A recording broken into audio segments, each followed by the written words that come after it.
Assalamualaikum guys, halo YouTube dengan tadi sekian video, welcome back to my channel. Kali ini kita akan melanjutkan mashup video dan kita telah sampai mashup yang ke-32. Dan siapakah santri yang akan kita mashup kali ini?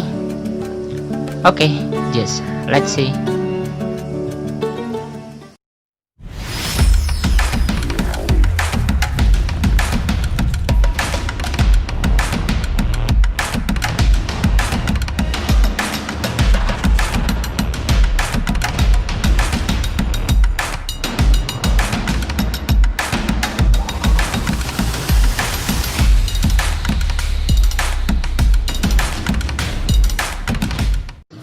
Oke, kali ini kita masih tak kemana-mana. Kita masih bersama santri yang berasal dari Pulau Jawa.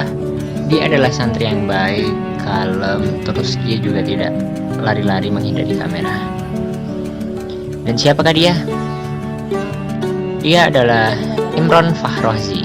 Ya, saya biasanya memanggilnya dengan nama lengkap, yaitu Imron Fahrozi. Namun beberapa santri saya perhatikan memanggilnya Imron saja. Untuk saya pribadi lebih nyaman memanggilnya dengan nama lengkap supaya saya sendiri juga ikut hafal.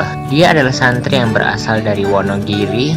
Bahkan saya perhatikan dari cara bicaranya itu halus sekali guys. Bagusnya dia itu tidak pernah lari menghindari kamera. Meskipun biasanya agak malu-malu dan senyum-senyum gitu, tapi dia itu bersedia ketika dimintai sebuah wawancara. Oke, langsung saja kita mulai cerita sejak pertama kali saya bertemu dengan Imron Fahrozi. Jadi pertama kalinya saya bertemu dengan Imron Fahrozi itu ketika saya datang untuk pertama kalinya ke pondok pesantren MTA. Itu saya belum mengenal Imron Fahrozi. Ketemu pun itu belum juga guys. Namun ketika hari berikutnya, yaitu hari pekan olahraga, saya udah ketemu sama Imron Fahrozi, tapi kita belum melakukan recording. Kita belum melakukan sebuah pertanyaan dan wawancara. Nah, di hari berikutnya, yaitu di mana pondok pesantren MTA itu mengadakan sebuah kegiatan pramuka persami di luar pondok pesantren MTA, itu saya bertemu dengan Imron Fahrozi lagi dan saya mulai melakukan sebuah wawancara meskipun itu hanya singkat-singkat guys. Nah, sejak saat itulah saya mulai mengenal Imron Fahrozi dan itu hal yang paling saya ingat itu ketika dia menjawab pertanyaan yang saya ajukan. Saya tanyain namanya siapa, itu suaranya lucu banget guys. Ya, memang Imron Fahrozi itu santri yang agak kalem dan cenderung pendiam, tapi dia itu seru dan lucu guys. Dan bahkan mungkin dari semua santri di pondok pesantren MTA sudah mengenal Imron Fahrozi dan hampir semuanya juga akrab dengan Imron Fahrozi. Itu berdasarkan yang saya ketahui sih. Ya, karena saya perhatikan dia itu fleksibel banget. Ya, maksudnya fleksibel itu seperti apa? Jadi dia itu bisa menyesuaikan dengan situasi dan kondisi yang ada. Ya, ketika saya memerlukan sebuah wawancara dan jawaban dari pertanyaan yang saya ajukan, dia bersedia.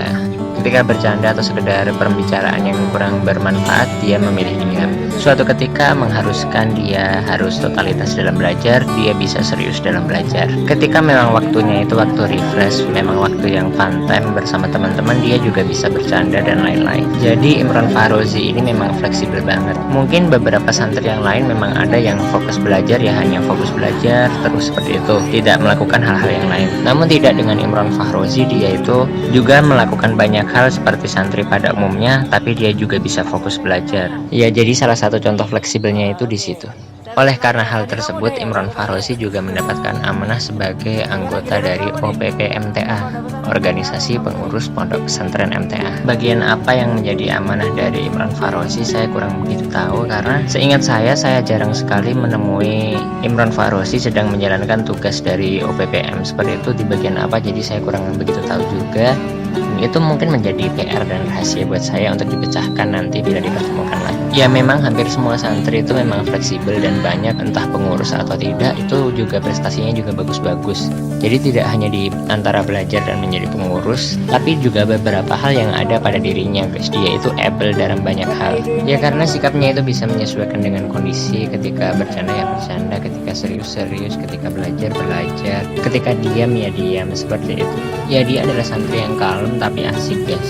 Ya, entah mengapa saya pun juga suka sering-sering mewawancarai Imron Fahrozi karena selain kata-katanya yang halus dan gaya bicaranya yang lucu, ya intinya unik saja. Banyak hal-hal yang tidak dapat saya ungkapkan dengan sebuah kata-kata di sini. Ya, intinya asik saja. Dia itu kalem tapi asik gitu. Jadi calm but fun gitu. Ya, boleh diperhatikan saja ketika video-video sebelumnya yang berjudul Wajah-Wajah Penghuni Pondok Pesantren MTA dari part yang pertama sampai yang terakhir. Di situ ada beberapa videonya Imron Fahrozi dan itu ada keunikan sendiri ketika Imron Fahrozi menjawab sebuah pertanyaan yang saya ajukan. Di situ terasa khas Jawanya itu terasa banget. Bahkan ketika libur perpulangan untuk pertama kalinya kemarin, santri-santri yang lain pun banyak yang menanyai saya dan meminta kontak dari Imron Fahrozi. Banyak santri yang kangen dengan Imron Fahrozi, dan berdasarkan cerita dari para santri, Imron Fahrozi ini adalah santri yang perhatian sama temennya guys. Saya pun sudah pernah bertemu beberapa kali dengan orang tua dari Imron Fahrozi, karena Imron Fahrozi juga termasuk santri yang beberapa kali sempat ditengok oleh orang tuanya di Pondok Pesantren MTA. Dan saya pun juga sempat bertanya-tanya dan melakukan wawancara dengan kedua orang tua dari Imron Fahrozi. Sedang untuk respon dari orang tua, saya rasa saya pernah menemui respon atas sebuah komen dari keluarga Imron Fahrozi, dan sepertinya juga pernah ada sebuah request guys. Setelah berjalan cukup lama video kita mengenai Pondok Pesantren MTA, mungkin sebelumnya beliau belum mengetahui serial kita video-video mengenai Pondok Pesantren MTA, atau karena memang kebetulan Imron Fahrozi sempat terekam atau terrekord dalam video itu di video yang memang sudah berjalan agak di tengah-tengah guys, karena Imron Fahrozi bukanlah santri yang awal-awal saya temui. Jadi ketika saya udah sekian kali datang ke Pondok Pesantren MTA itu baru bertemu Imron Fahrozi. Ya, dia itu saya perhatikan dan sering saya temui sedang bermain sepak bola, dan itu tidak hanya sekali atau beberapa kali, tapi hampir setiap saat saya kedatangan dan berkunjung ke Pondok Pesantren MTA itu selalu melihat Imron Fahrozi sedang bermain sepak bola bersama teman-temannya. Jadi singkat cerita, hobi dan olahraga favorit dari Imron Fahrozi yaitu bermain bola guys. Seringnya saya menemui dia itu biasanya menjadi kiper, sang penjaga gawang. Ya, kata-kata untuk Imron Fahrozi yang pertama itu dia itu kalem tapi seru, dan yang paling terlihat pada dirinya itu dia itu Javanis banget. Jadi ciri khas dan nilai-nilai orang Jawa asli itu terasa banget di Imron Fahrozi.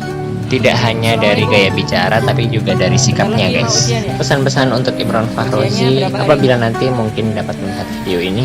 Ya, pertama yang jelas saya ingin mengucapkan terima kasih seterus-terusnya karena kamu telah menjadi salah satu santri yang tidak lari menghindari kamera ketika saya membutuhkan sebuah wawancara. Yang semangat belajarnya di Pondok Pesantren MTA, tetaplah menjadi diri sendiri dan percayalah pada dirimu. Karena kamu tak perlu menjadi orang lain untuk kita sukai. Ya, tinggal tingkatkan dan istiqomahkan. Dan semoga kita semua dapat lebih dekat dan saling kenal mengenal satu sama lain. Sekian saya rasa cukup mas up video kali ini. I hope see you soon on the next mas up video. Dan siapakah santri yang akan kita mas up berikutnya? Just stay tune on my channel and don't go anywhere. Goodbye. Assalamualaikum warahmatullahi wabarakatuh. Kayak gontor, maksudnya kayak gontor itu seperti apa? Oh, di tangga. Oh iya ya, kayak yang di video-video itu ya. Oh, seperti itu. Ya, wujudnya jadi seperti ini, kacanya tidak ada.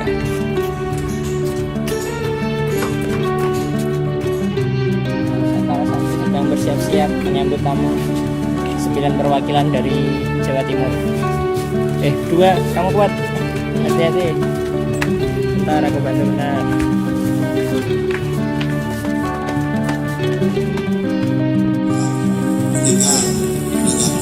Dia dikafani dengan kafan yang tidak sempurna, yang tidak boleh dikafani. Nama-nama? Nama-nama? Imron Fahrozi. Imron Fahrozi. Oh, kayaknya udah pernah ya, tapi nggak apa-apa lah, lanjut dulu. Asalnya dari Wonogiri. Kok bajunya beda-beda itu kenapa? Ada yang pakai seperti ini, ada yang enggak? Kok bajunya ada yang berbeda, ada yang biasa, terus ada yang pakai kayak gini? Karena apa? Ada yang tahu? Apa itu artinya? Oh, pengurus Pondok Pesantren. Jadi sejak dini diajarkan menjadi pengurus gitu ya? Wah, cocok sekali. Berlaku 2 tahun ya. Jadi ini anak-anak di sini sejak dini udah diajarkan menjadi pengurus dan apa ya istilahnya? Assalamualaikum. Kaifa haluka? Alhamdulillah, ini bikhair. Mas muka ya akhi. Ini Imron Fahrozi. Min aina anta? Nawin Wonogiri. Wonogiri. Namanya nama. Oh, agak kelihatan nama. Nama siapa? Ibtu.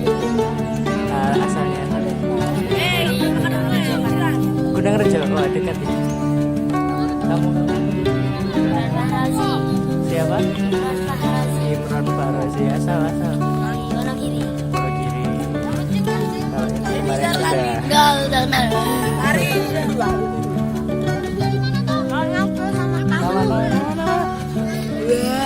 Wow. Kamu tetap jadi apa? Reporter kuliner.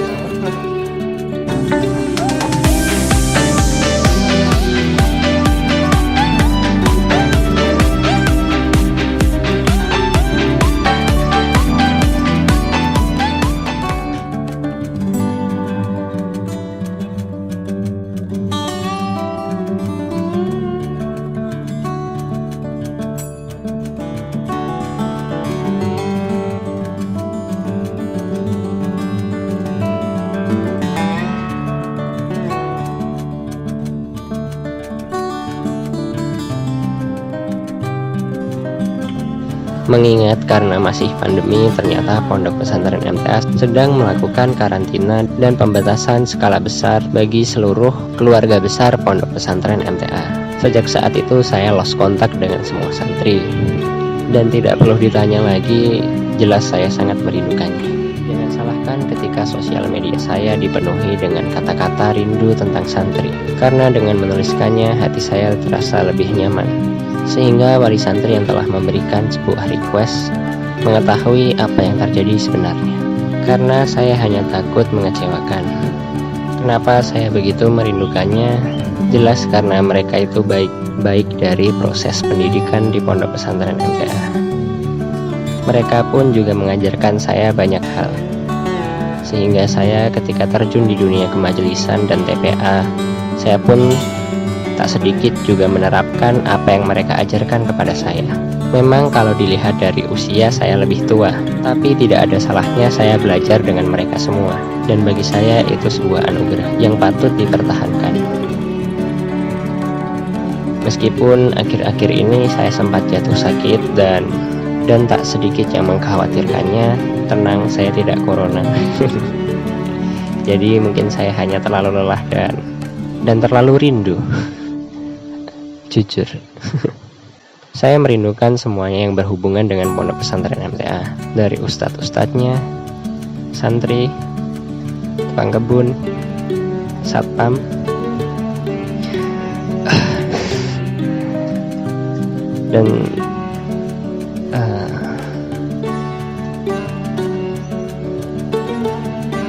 dan semuanya.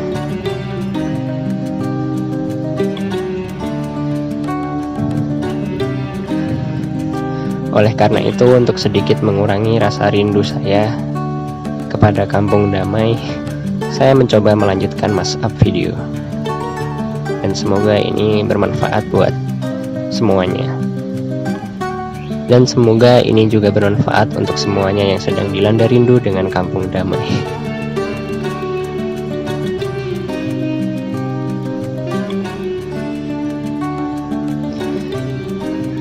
Saya rasa cukup. Sekian, bila ada salah kata maupun tingkah laku yang kurang berkenan dari saya mohon maaf setulus-tulusnya. Assalamualaikum warahmatullahi wabarakatuh.